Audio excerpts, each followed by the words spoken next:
Hey, all my Crimsonites, and welcome to the Crimson Cure channel, where we embrace our femininity, increase our womanly value, and celebrate our brothers. So join me on our feminine journey to learn, heal, and grow.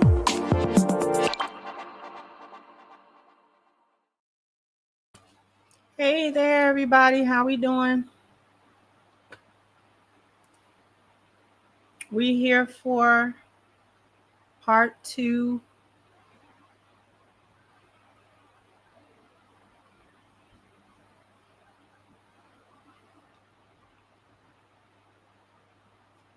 Give me 1 second.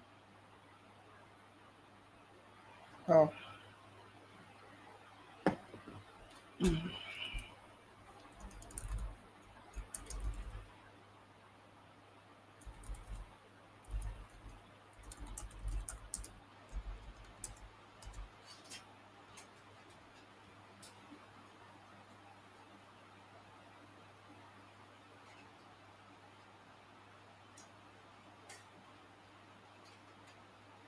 Thank you so much, Lydell, for the early and generous contribution. I appreciate you very much, very much.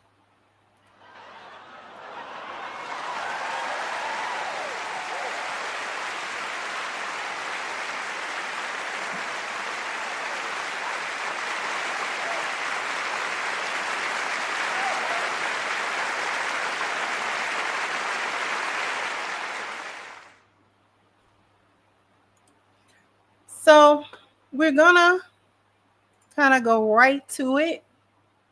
We left off on whether or not financial independence is essential for women's safety and respect and self-respect.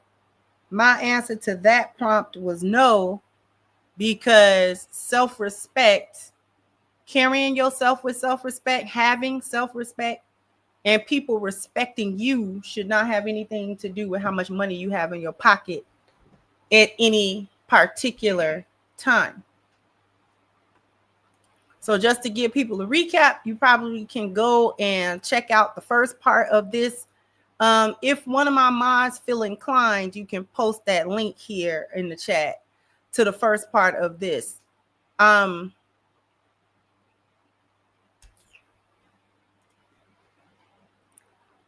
And so a slight recap of what we had talked about up until this point. I ended up going into a diatribe, y'all know how I am, about various aspects of wifehood. And one of those things was the ability to have skill sets that you can utilize towards your family, towards the betterment of your family, towards the betterment of your marriage, towards the betterment overall, yourself, your husband, your children, what have you. And some people may agree, some people may disagree with that assessment. In general, my definition of a helpmeet, of a traditional wife, has less to do with whether she's working and more to do with the mindset with which she approaches her marriage and her relationship. Because after all, feminism is a mindset and all of the derivatives that come with it, which one of which we're going to discuss about not needing men and this and that. So it's the mindset with which a woman or a man approaches their marriage, which determines whether or not it's traditional or not, or whether or not they're fulfilling gender roles. So I don't happen to think that staying home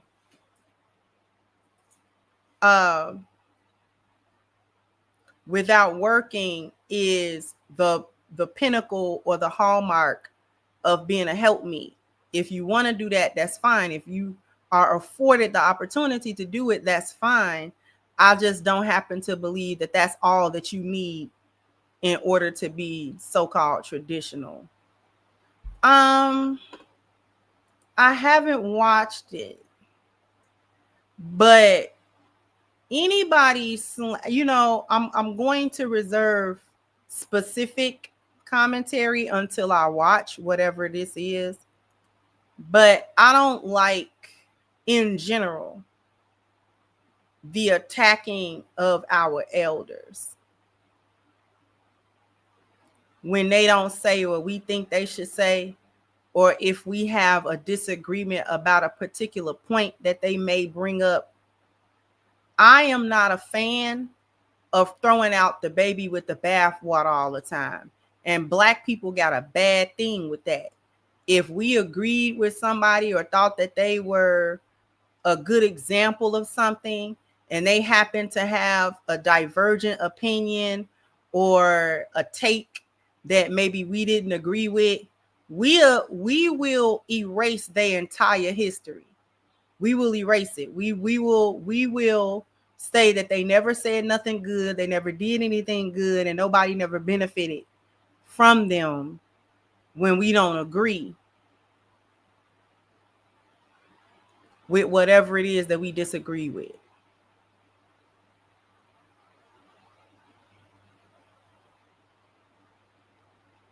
No matter who the person is, you're allowed to disagree with any specific take. But I don't like the habit that we as Black people seem to have with, once we disagree with you on a particular thing, then your whole situation gotta go.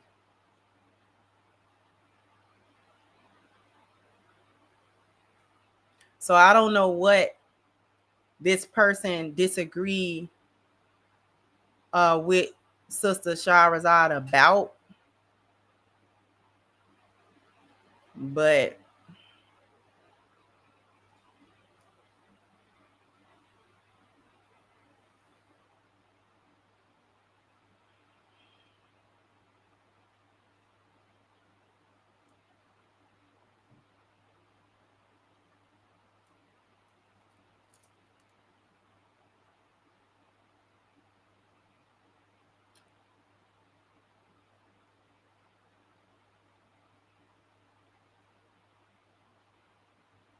about her second book, The Black Woman's Guide to the Black Man. Oh, he didn't like that book? Hmm.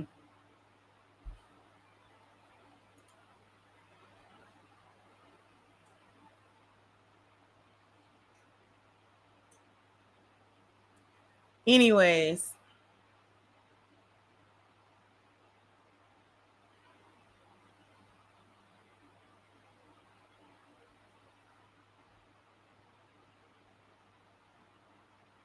that book, how old?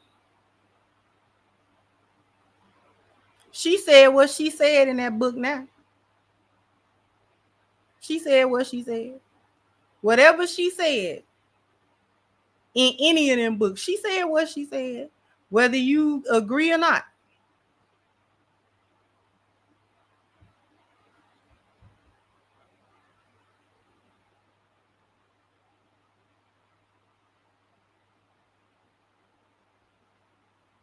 I can only imagine that she pointed out some idiosyncrasies of the collective of Black men. I can only imagine that she pointed out some of the collective flaws of Black men in general. Okay.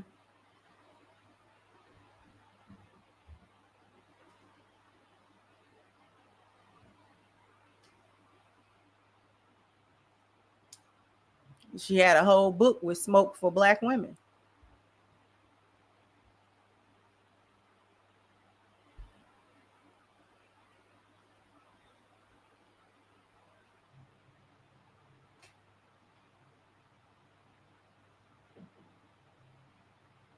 That's a whole different conversation.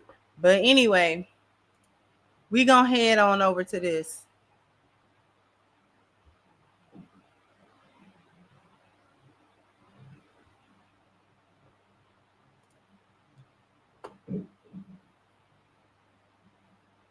So we kind of fleshed out financial independence is essential for a woman's safety and self-respect. We didn't need to hear everybody's take. So we're just going to go to the next prompt, which is I don't need a man to feel complete or fulfilled.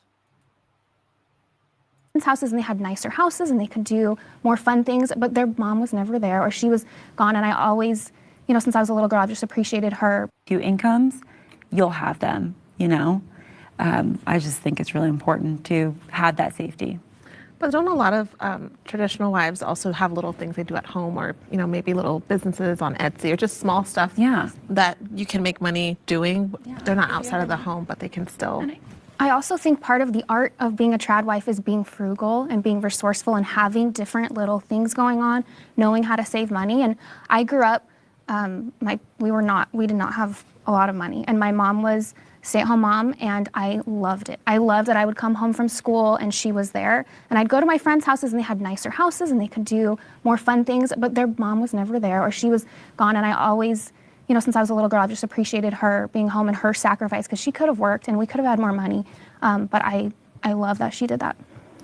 Thank you for sharing. And the next prompt is, I do not need a man to feel complete or fulfilled. Okay, anyone can speak. Whoever feels passionate about this. So like I was saying before, I think a lot of obviously how we're feeling and our opinions are completely shaped on our experiences. So mine, particularly because I was raised by a single mom, I think seeing the way in which she still dedicated her time to me, and she had time to do that because she was an older mom too. So I think she got to live her life to a certain point. And then she had me, because I got to grow up with a woman who was able to take care of herself and allow me to experience the world as well. And she didn't have a man by her side. I actually never saw my mom date a man, like in my experience. After my dad, I think that was it for her.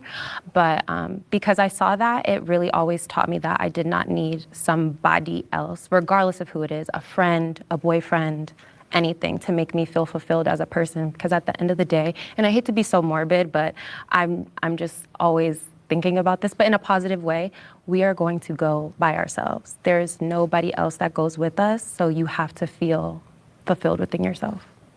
Thank you. I would agree with that, actually, as somebody who got married really young. Actually, this lady's mother was widowed. So in her particular case, her mom was married to her father, and her father died when she was 8. So that's the particular case here. And I like to point that out because for as much as we don't like to, and this is no shade to you after the game, but sometimes we don't recognize or see when the exceptions come up, that there are exceptions. There are generalities, but then there are also exceptions to certain things too. But we're going to listen to a little bit more of their responses, because in this particular section, the responses were interesting. Which is why I agreed with the prompt. I don't think that we're supposed to be fulfilled by other people. I think that when we have Christ in our lives and when we know ourselves, we can be fulfilled, right? Because like you said in the beginning, our purpose is to serve God and to serve others. And so my husband adds so much to my life, and my life has become significantly better since I married him. But as a person, I am fulfilled in who I am. Question for you ladies. How has your ambition or your success and your status? So before we move on to like the subtext of that, I want to go ahead and clarify some thoughts on that. A person's fulfillment should come from your spiritual value.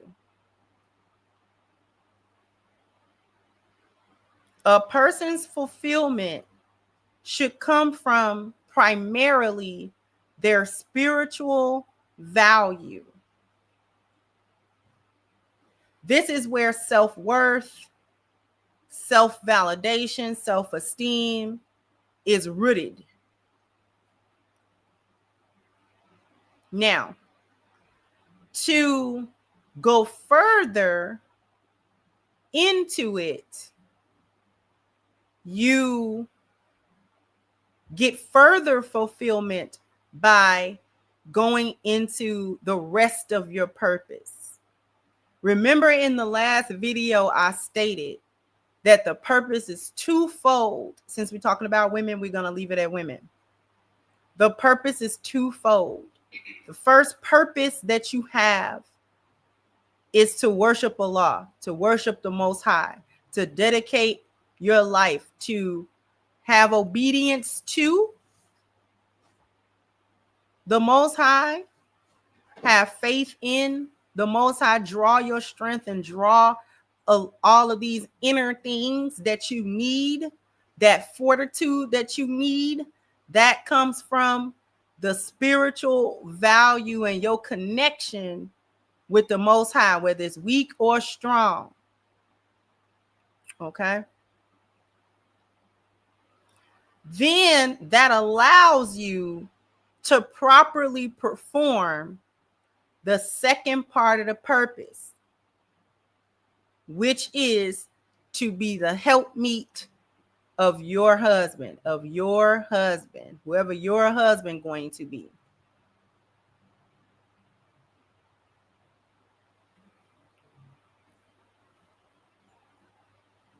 So the key here is not to dismiss one for the other, but to simply prioritize them where they go. The purpose is twofold. Worship Allah. That has to be first. It must be first. It cannot be second. The spiritual value, in order to have the most positive effect, cannot fall anywhere else on this list except for the first one. The spiritual value it don't fit nowhere else, because it has to be the foundation. This is true of men as well. His purpose, his prioritization of his wife has to be in the proper position, or else he can't function properly. If he puts his wife above his spiritual self, this is out of order. This is out of order. He also must put his spiritual self, his connection with the Most High, he has to put that first. It must be first. It must be first. She cannot be first. Regardless of the fact that he's called upon to be her leader and to be her covering and things of that nature, the first act, though, that allows him to be able to do the rest of it properly, he has to have a connection with the Most High. Then, wife is not even number two. She's not even number two. See, for the wife, husband is number two. For the husband, wife is not number two. First, number one is Allah. Number two is his own self and his own purpose outside of her. The purpose that Allah gave men specifically was to be the caretaker of the earth. The actual natural earth, the animals within it. That is the purpose of him giving man dominion over these things, so that he could caretake it, so that he could use it for good purposes and also caretake it, because he don't own it, but he has to caretake it. Then his wife and children. Family is third. family is third. His wife come after number 1 and 2. Then his wife and his children. Because in order to be a proper father and husband, he got to get the first 2 together. He got to get his purposes together. He has to get his connection with the Most High together. He got to get that stuff together, or else he can't function properly as a husband and a father and the leader and the protector and all of those sorts of things. This is why you see when men don't prioritize women too high, what do men call him? Because he's operating out of order. What do men call him? When he puts her out of her position too high, he's a simp.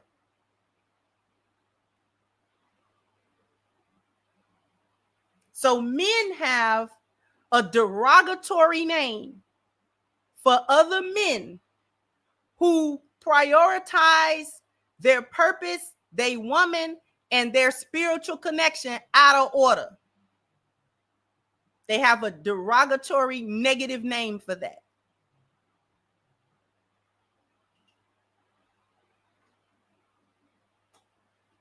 Because yes, you're supposed to love your wife. Yes, you're supposed to take care of your family. Yes, you're supposed to, you know what I'm saying? You're supposed to do all of that, but you're supposed to do that in its place. The priorities have to be correct. Same thing for the woman. Her priorities have to be correct.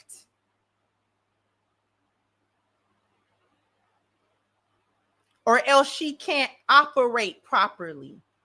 She can't be this helpmeet wife and mother if she don't even understand what that role means, what is required of her in the role. Where do she learn that?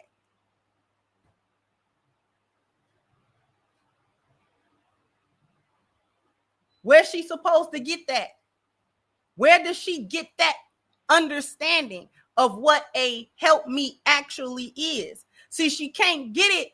The reason why so many of these women can't operate as wives properly is because of that missing spiritual piece. She doesn't understand the calling. So they get too wrapped up into, I know how to cook this way and that way. I know how to clean house. I can be a good homemaker and all of those stuff. And there's nothing wrong with all of that. There's nothing wrong with all of that. That's beautiful. But wives know that the job of a wife is so much deeper than that. That's way at the top of the surface. That's way skimming the tip of the iceberg. Any wife who been a wife for a minute and she in the trenches for real, and she's really doing what it is that she been called to do as a wife, it's more than making bread from scratch. It's more than that. It's more than that. And you operate like it's more than that.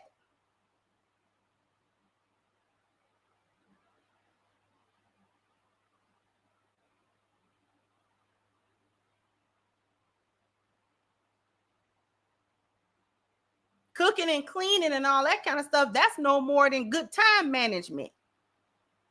You got good time management, you can get through that. That's just work. That's mundane work. That's people putting that up there like that's just the be all end all of what a wife's supposed to do. This is why you have the feminist concept of a wife. She's a slave. She's just a house slave. There to bear your children, barefoot and pregnant. Don't know nothing, don't do nothing. She just there to cook, clean, suck you off, have the kids, and that's it. That's it. And when feminism places it in that light, it becomes highly unappealing. And that's unappealing. If you're going to look at it like that, that's unappealing. Nobody want to feel like, man, I'm just a house slave and this and that.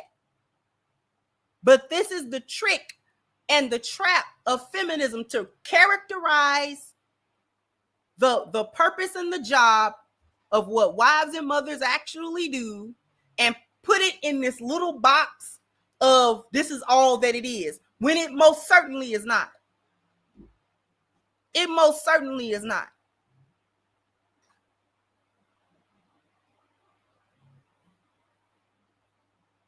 It most certainly is not.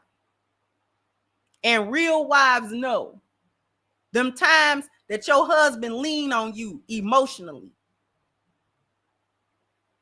Them times when y'all really going through the storm together.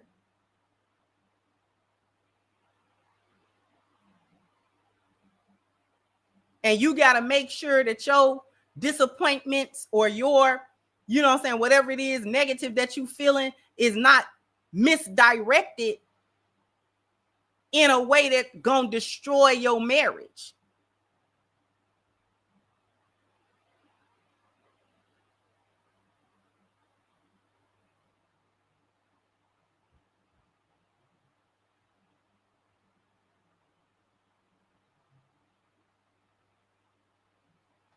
Too many women, now feminism came up with soft life.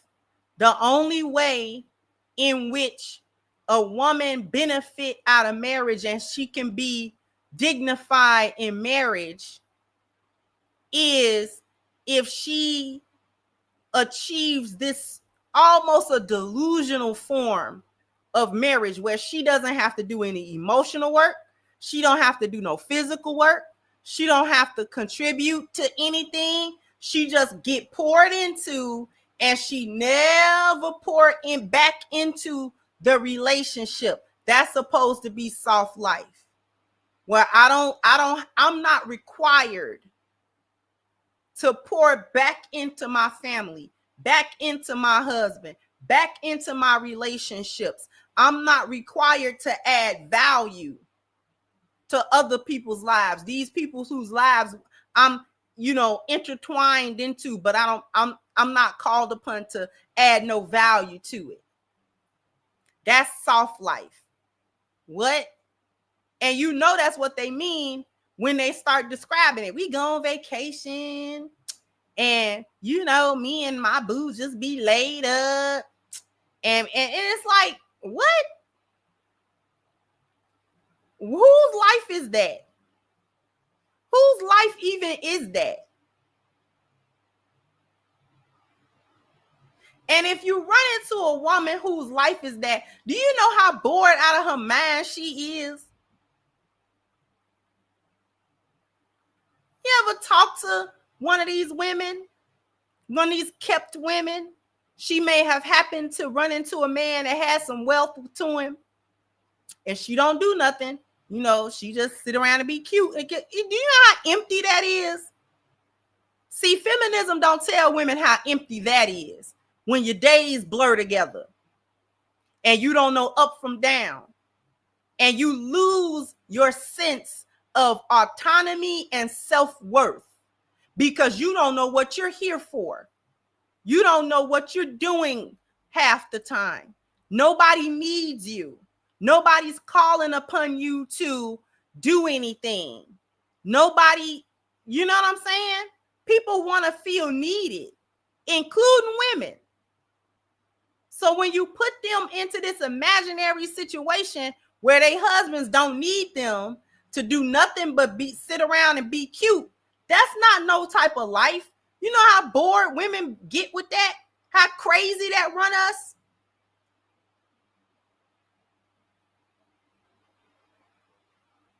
You don't got no ambition each day, nothing you strive for, no goal, no type of goal you trying to reach, none, no matter how small or inconsequential the goal may be.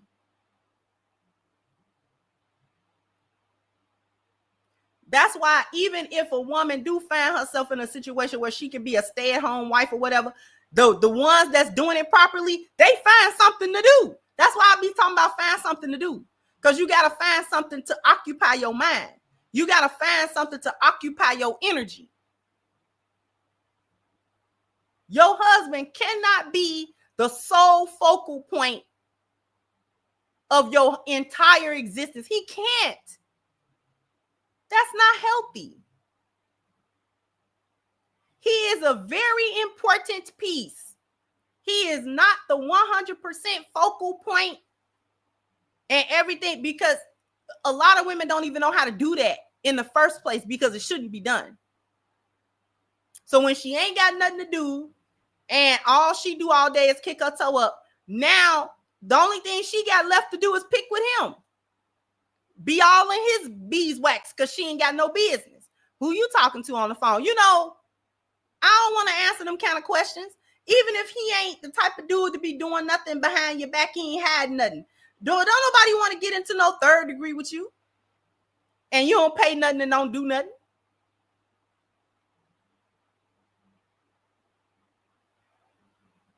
Who trying to get into this with you?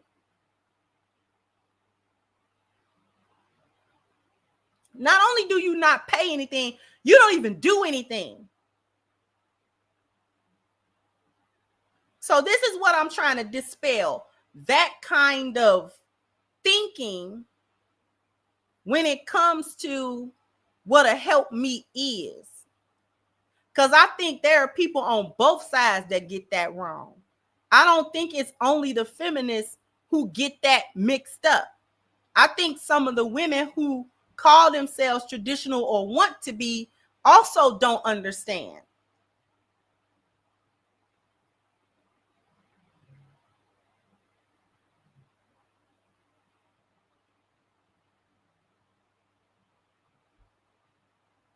So what we gonna do before we get back to them?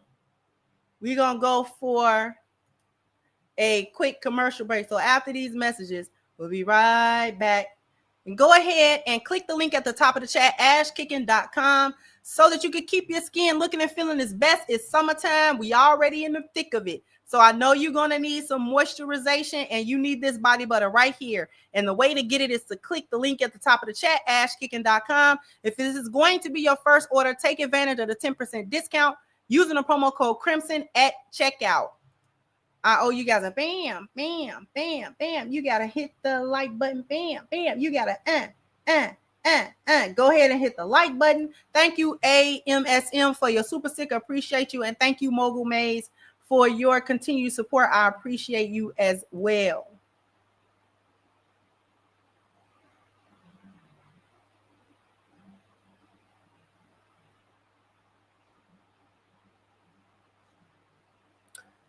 So we're going to get back to this.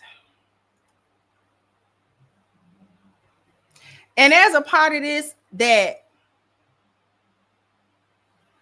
got disingenuous. Influence your romantic relationships or your dating lives? Yeah. I think there's a better standard, because for me to achieve the things that I've achieved, it required me to grow into the woman to do that.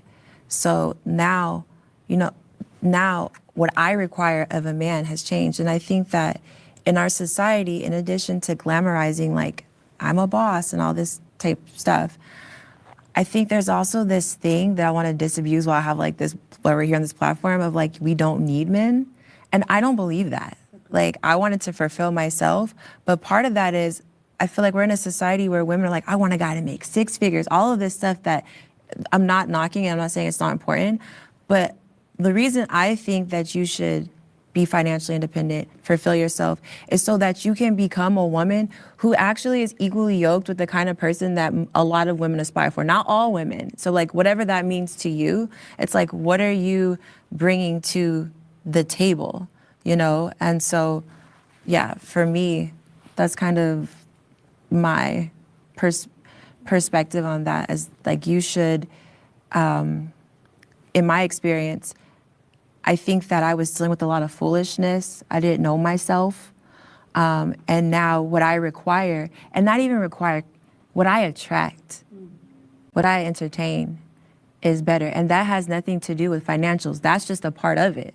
But it's just that man is out there doing his thing to get to where he was. And so we might have similar backgrounds, similar industries, whatever, but really and truthfully, it's who we had to become. And I think in that regard, you know, because I hear a lot of men, I've heard a lot of men talk about this, and as beautiful as a woman may be, if she has that kind of hustle mentality or business minded or just very ambitious, they tend to not want to date. They tend to not want to date you. A man does not care, sis last, but a real man does not care about how much money you make. That's why I say it's for you. Not the money, but the mentality. Yeah, I see that, and I think that's an issue in society. I believe you need men. Like, I believe having a husband is important. I think it's one of the wonderful things.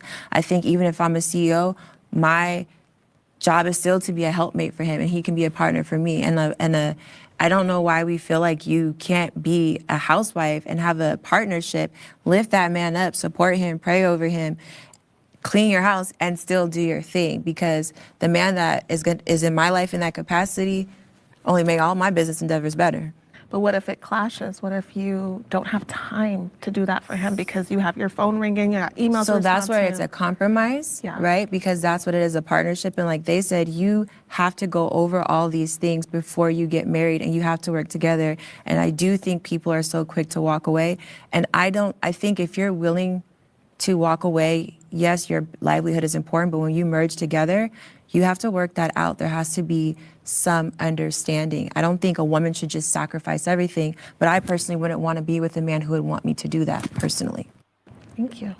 Any of you want to speak to that with dating? Yeah, going back to what you read, I think it just comes down, at least to me, it's not about finances, and I know we put so much emphasis on that, but to me, finances or money is all energy. So I think if you decided and you had a strong mindset and you were just super business oriented, and you wanted to get to a certain plan or a goal, that energy putting towards that goal is gonna get you there. You know what I mean? So a very wealthy man who told you that you never had to work or lift a finger because everything is taken care of. He just wants you to focus on raising the children and managing the home. How would that make you feel? How would you respond to that? I actually just had this happen to me not that long ago, and he did tell me that, and I said, that's really nice, but I let them ramble long enough. It was disingenuous. That whole spiel from all of them, from all of that whole boss chick side. The part that was disingenuous was, I don't really believe in you don't need a man. Yes, y'all do. Yes, y'all do. We did not imagine y'all running around here talking about you don't need no man. We didn't imagine that. We did not have a collective imagination and a collective hallucination about y'all parading up and down about how we don't need men around. We want you around because I can do it myself. That y'all was busy with that. Y'all ran with that. I said, as long as you got your own house, as long as you got your own transportation, and as long as you got your own income, it don't matter what a ninja got to say. We gonna imagine that y'all didn't do that? Y'all didn't say that? Y'all wasn't on that type of time? Yes, the collective of you were. It may have been some individuals who we recognize as feminists, but they didn't quite go all the way into I don't need no man. I've met a couple of them, but overall, the general consensus of a lot of second and third wave feminists was that men were an option, and we don't nobody need them to do nothing at all. Maybe a little sex here and there. The men were good for getting your, sexual desires met, and then that's it. So we are not going to act as if that was not a conversation. So to get on a platform talking about Well, we didn't really believe that yet. You may not have believed it, but you said it. You may not have believed that in your inner heart, but you said it repeatedly. Because you're weak in the eyes of the sisterhood if you say, no, I need my husband. No, we going to get us a man to help us out. Because in the eyes of the sisterhood, that is a woman admitting supposedly that she's incompetent or that she does not have the ability to do anything for herself. We're supposed to need each other. If Allah did not intend for men and women to need each other on a very intrinsic and basic level, he would have created either just men or just women. No need for the other sex. No need. It would have been unnecessary and redundant.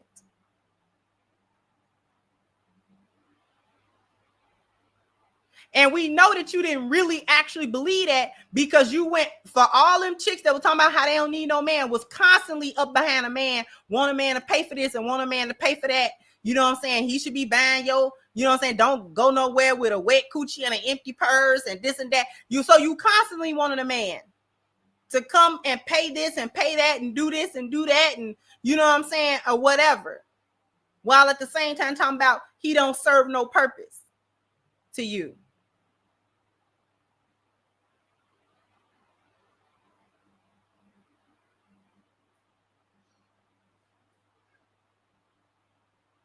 So I felt like that whole section of them talking was very disingenuous to the whole entire concept. It's like they didn't want to recognize what feminism been telling women.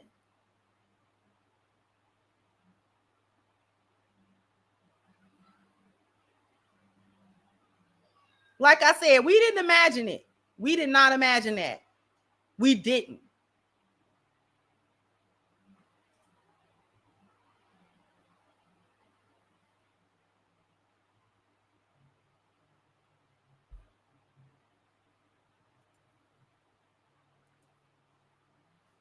Still going to work. Yeah, Okay. I had that happen. I declined. Okay. What about you? I probably still have some type of side business. Honestly, I love working. And as much as I loved getting to be there with my daughter for the first few years of her life, but I'm a go-getter. I was bored. And I also think, you know, your ambition will kind of show you as a mirror the other person and what they're thinking and how they're thinking about you. Because when I did become more ambitious and I started my first company, it started like a rift between me and my ex. He was like, oh, you have to go to work? Well, what does that mean? Like, are you going to cheat on me? Blah, blah, blah. There was all this insecurity when I started to work more. And it really didn't have anything to do with the work because I was still going home, cooking, cleaning, doing it. Well, not cleaning, but, you know, doing all that stuff. I don't believe in cleaning. You keep saying that you were bored. You were bored. I'm just wondering if you took some of that boredom and channeled it into your motherhood or channeled it into the home in a different way. Do you think you could have just used it in a different way to help your family, or do you think that it needed to be something that happened outside of the home? I think I need to build things for lots of people. I like to build for hundreds, thousands of people, and that's what I do now. So for me, it's like I was tending to the orchard every day. I had a full garden. I walked to the beach. I like took surf lessons, did all this stuff, and I was still like, it felt.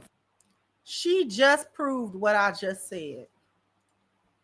If you listen, she just proved what I just said a minute ago. That you get a woman and afford her the opportunity to do absolutely nothing where she's not required to pour into and contribute to this relationship and this marriage. They get what? Drives them crazy. She had to find something to do. She had to find something to do. Because her husband, according to her, from what we can gather, from what she's trying to tell us, he didn't give her something to do. He didn't challenge her. He didn't make her work. He didn't make her work for them, for the family, for everybody in the family. Give her something that she can sink her teeth into but it also benefits herself. It benefits the husband. It benefits the children. She just said it. I told you. Women, there are women who will get out here and say, I don't want to do nothing. I just want to kick my toe. No, they don't. They don't know what they saying. They don't know what they saying. She lived a soft life and didn't like it. She had the soft life and didn't like it because women don't like that. Women do not like that. We like moments where we can decompress and just kind of not have all the pressures. We like moments where we don't have to carry every pressure of the family, but we don't like never having anything to do to put our energy towards. We don't like that. So there must be a balance.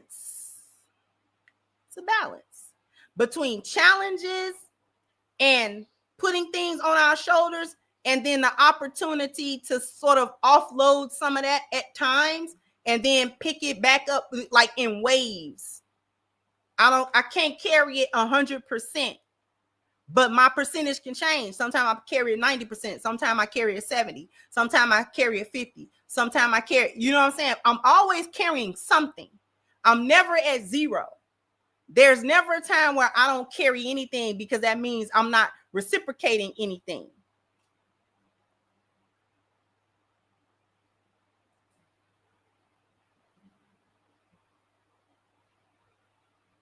She just said it.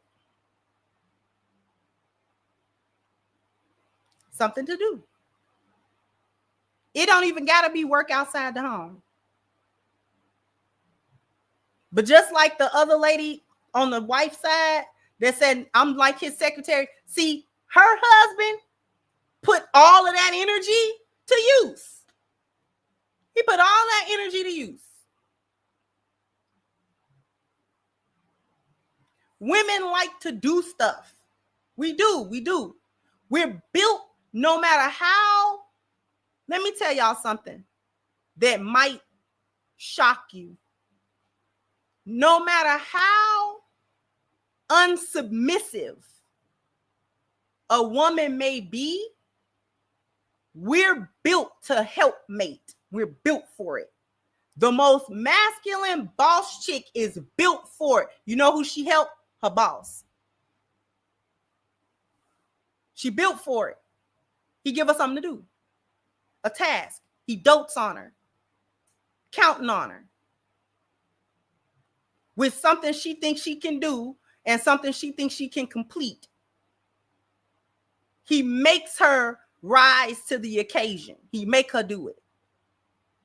You ever seen the kind of men that they be like, nah, women are the best workers. Women be the best workers. For certain things for certain businesses he may have a certain thing, he'll go get women to do it because he knows how to trigger that help meet portion of her. She'll go get anything. She'll go get anything done. And this is for the non-submissive women because submission is different than compliance or I'm gonna follow. I need people to understand that. Submission, the submission that a wife actually give a husband is different than the level of compliance and or following that women naturally do. Women are natural followers, not always submissive, but followers. They will follow a path. Whether it's a positive path, a negative path, a destructive path, a building path, it don't matter what the path is. It actually don't matter what the path is. Feminism was a path laid out. Women followed it. They didn't trailblaze that.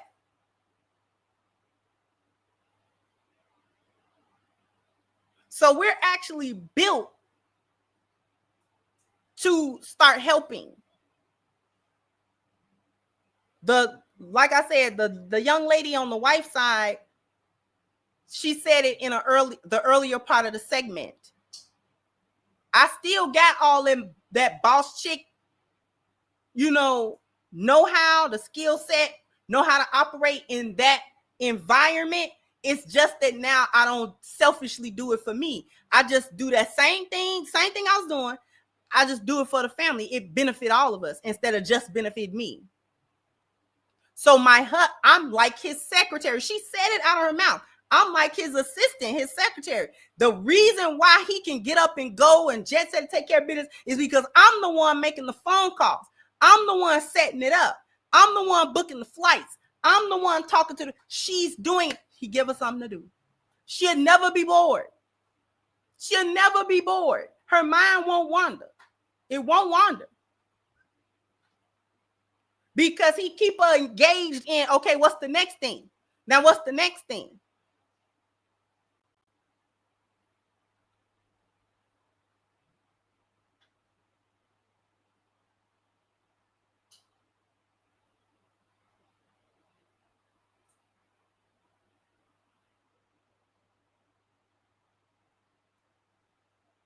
That's how women are built. It was a stark difference from what this lady just said, talking about she basically had a soft life and she didn't like it. She didn't like the fact that there was nothing for her to do. I don't necessarily encourage. I mean, folks grown, they do what they want to do. But it's just my personal opinion. I don't necessarily encourage even men of wealth to sit their wives on a trophy shelf and she don't do nothing. Because, again, just my personal opinion, I can stand to be corrected. I don't know that a man can maintain his attraction to you when you don't be doing nothing. I don't know. Y'all tell me. The men tell me, am I right, wrong? Is that off? Because I'll be feeling like he'll lose interest sooner or later. She don't do nothing. She over there. She'll be all right. I don't know. Maybe that's just, I don't have to be correct with that. I don't have to be correct.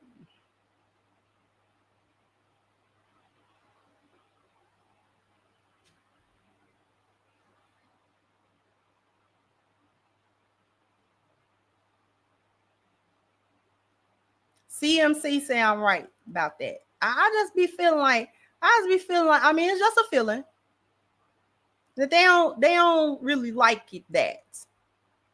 Like, it's not the physical attraction that go away, especially if she keeping herself up and stuff like that. She still look pretty.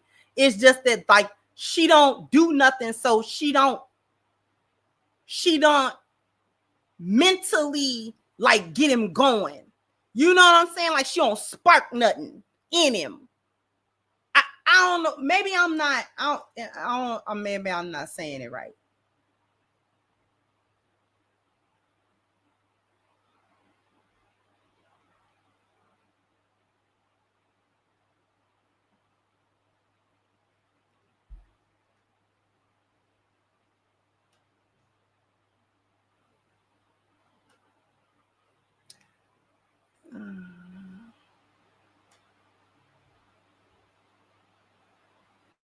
Yeah. Okay. Gary said, if a woman just don't do anything, it becomes unattractive and uninspiring. 21st century says true. Okay, so I'm not completely crazy.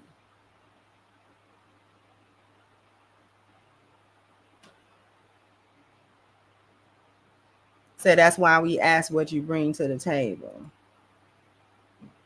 Yeah, yeah.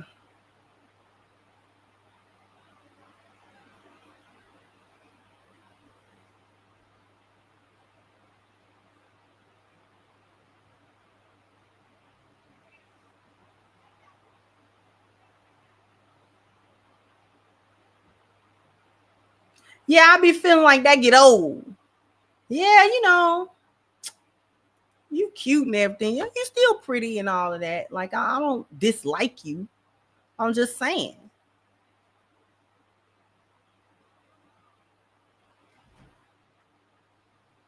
you know, I think men like when women can have good conversations as well with them and like stimulate your mind, man, and stimulate your mind, you know, and all that type of stuff.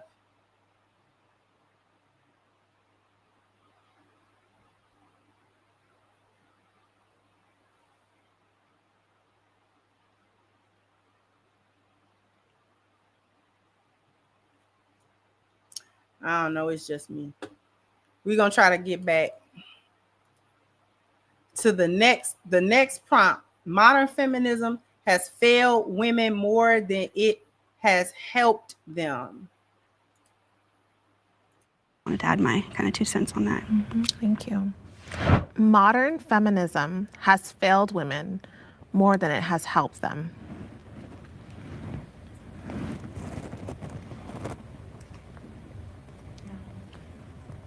I think that the first wave of feminism was great. I mean, we get to vote, we can have property. You're not, you know, super reliant on a man like before. It was like shamed in society if you were alone.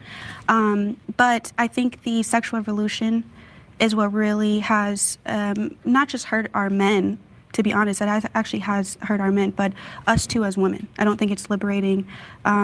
We see a lot of single mother households. You know, women aren't waiting till marriage anymore. I think that's what protected us, actually. So it actually protected us. I'm not saying that marriage, you can't get into a bad situation, but I think you're more secured than going into hookup culture, sleeping with a guy one night because you want to be equal to men.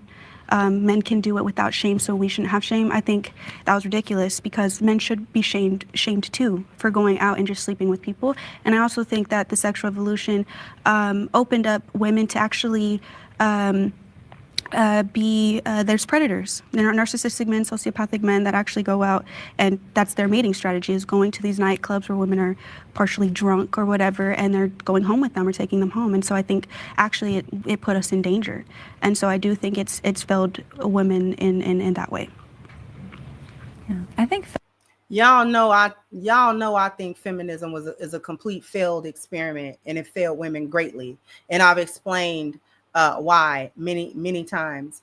And I agree with what the lady was saying in terms of really specifically pointedly that sexual liberation part. It made women remove the protections that we had as a society and that we had as a group of women. We made men over time believe that we didn't need any protection. And I think that allowed some men who kind of wanted to maybe go that way to engage more in their predatory side.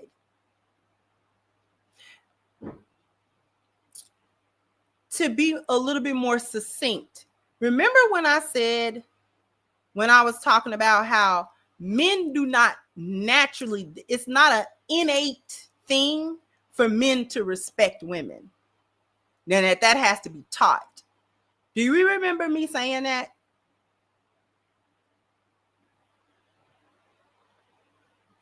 Put a 1 in the chat if you remember me talking about that.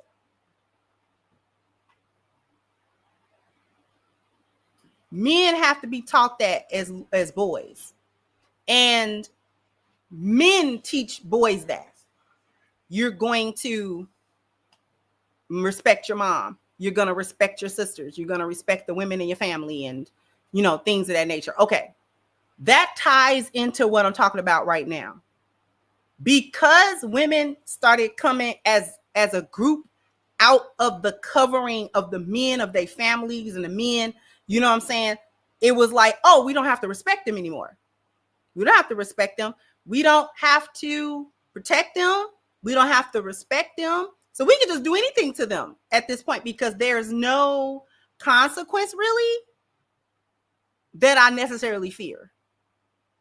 And I think that that's been the part of the breakdown over the years. It's taken a while to get that breakdown, but I think that that's part of that breakdown.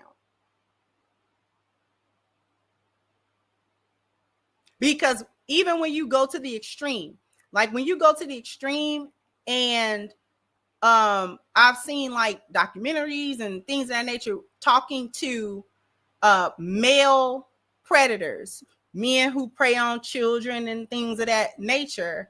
They said that the most of the time they sought out with single moms, women who didn't really have men around, with be it they brothers or no husband, or they fathers or anything like that. And they would go after them because they were easy targets. Their children was easy targets. And so, they realized we don't necessarily have the opposition of a man. There's no man that's going to challenge me to this. So it's kind of open season.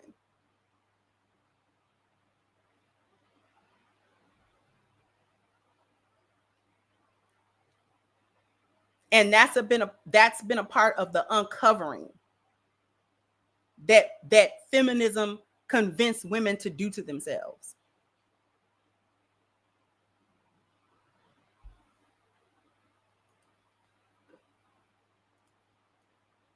Feminism was a great thing, like you said in the beginning.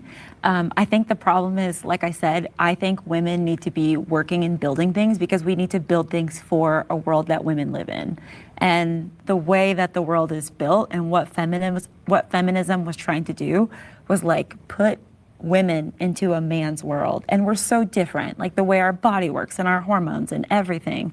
So we can't just go into like a 9 to 5 like a man could, which is probably why a lot of us would be really bored and suffering, because we don't work that way. I think women are so creative, like the way that women take care of other people, the way we're nurturing.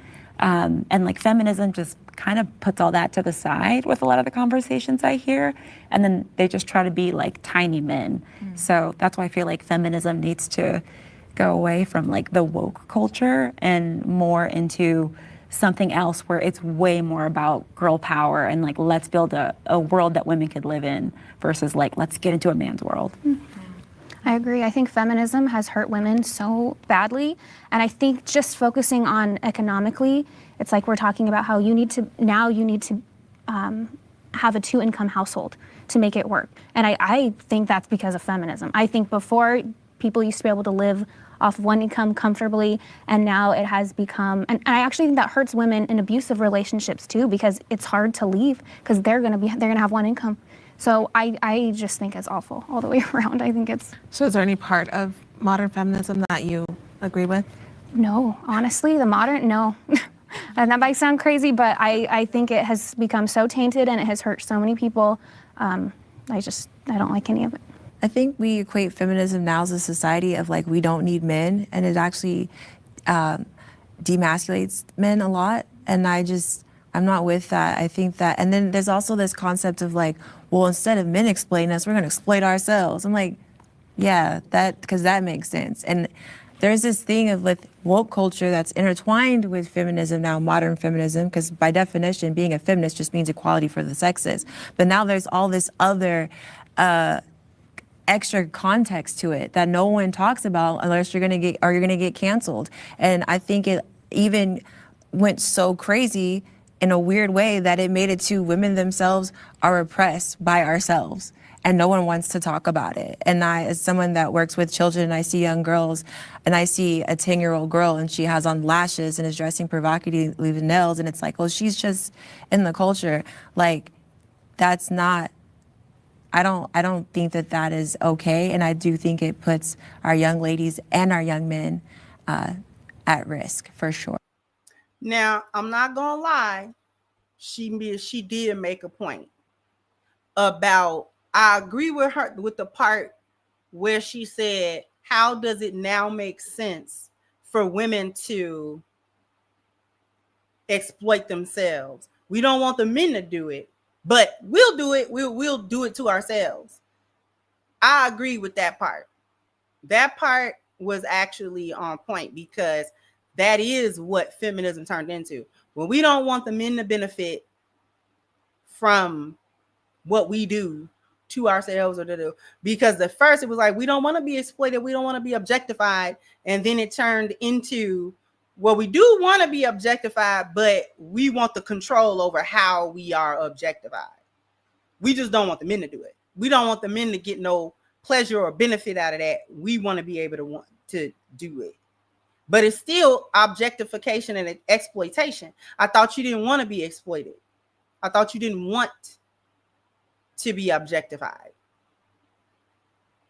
So you either wanted to or not. And what it came down to, and what we see played out, was a lot of chicks just wanted to be hoes. They just didn't want the societal pressure of not being one and being quote unquote shamed, slut shamed and all that type of stuff. They just wanted to remove that social stigma, which it never got removed. It actually never got removed.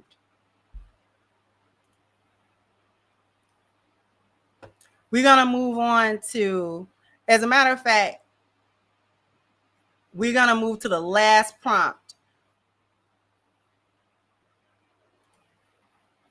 They're not nearly as I don't have as much passion about those things. Yeah, I think society can sometimes make you feel as a woman that if you're not in some great career and you have all these things that you're like wasting your life, like what are you doing? And I think that can happen to a lot of women to make them feel like, oh, I have to have this kind of a job. I have to go to college. I have to do these things because then who am I? And people can sometimes make you feel like that when they speak to you and they ask you, what do you do? And so I think it is very difficult, I think, for women to understand why they're doing even what they're doing, unless they really reflect and think about it. And the final prompt is, there is no one right way to be a woman.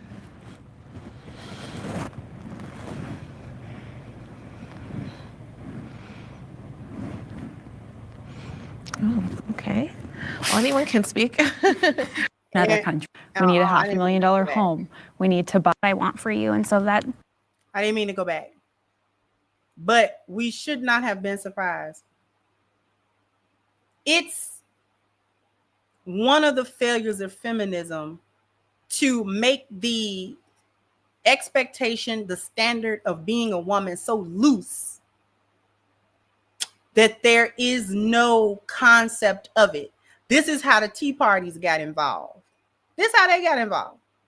Tea Parties got involved with calling themselves women because the feminist women said there's no one way to just be a woman. Anybody can be a woman. No, they can't. No, they can't. No, they can't. And not just biologically. But no, they can't. And it was this thinking that made Tea Parties be like, I could be a woman too. So clock that T. I could be a woman. No, you can't. That's what made them reduce womanhood down to a wig, lashes, some nails, and a sassy attitude. That's supposed to be women.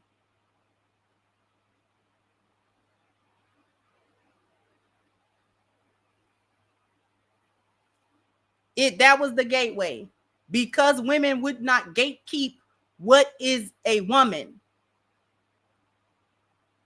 In order to allow all of the elements of the chaos of women to be, oh, it's okay, you could do, and then they allow folks who was born with an XY chromosome and a ding-a-ling to be sitting up there talking about they a woman too. And sit and argue with you. And you got a whole uterus in your body. They'll sit and argue with you about what womanhood is.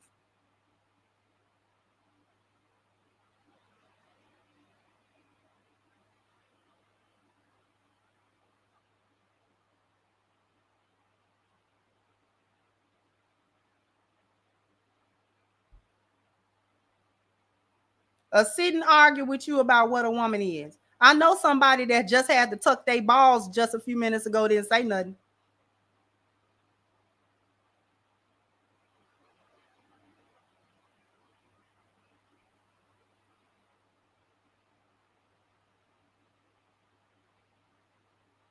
I know somebody with them square up and down hips and a small pelvic area didn't say nothing.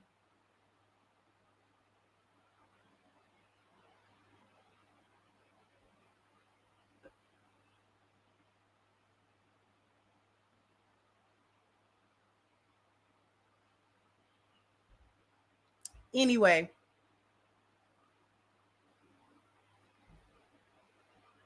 I'm gonna go ahead.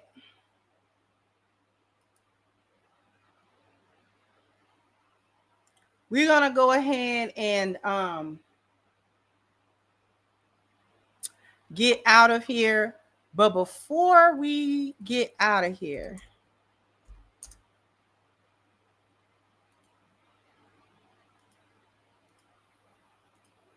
you all might want to go right on over to crimsoncure.com. If you want to book a coaching session, that is right here. As soon as you log on to the website, you can book a coaching session by clicking this button right here. And if you want to go ahead and purchase Reclaiming the Black Feminine, the book, you can go ahead and press the buy now button. It'll take you right on over to easy peasy, lemon squeezy, PayPal in order to make that purchase. All right. So we got coaching up top and we got the book at the bottom. Okay. So you can go ahead and make those purchases and schedule a session if you would like to. Thank you so much. Passport Wolf said Corey wants you on his show. We're going to link up with Corey. We're going to see what Mr. 5150 is talking about. Shout out to Corey Holcomb. And shout out to any of you who came from his platform over to this one. I appreciate your presence here. So we're going to go ahead and get out of here. Jump down in the comment section. Let me know what you think. Like, share, subscribe to the channel if you have not. Once again, I'm your hostess, The Crimson Cure, and this was my perspective. Bye-bye, Crimsonites.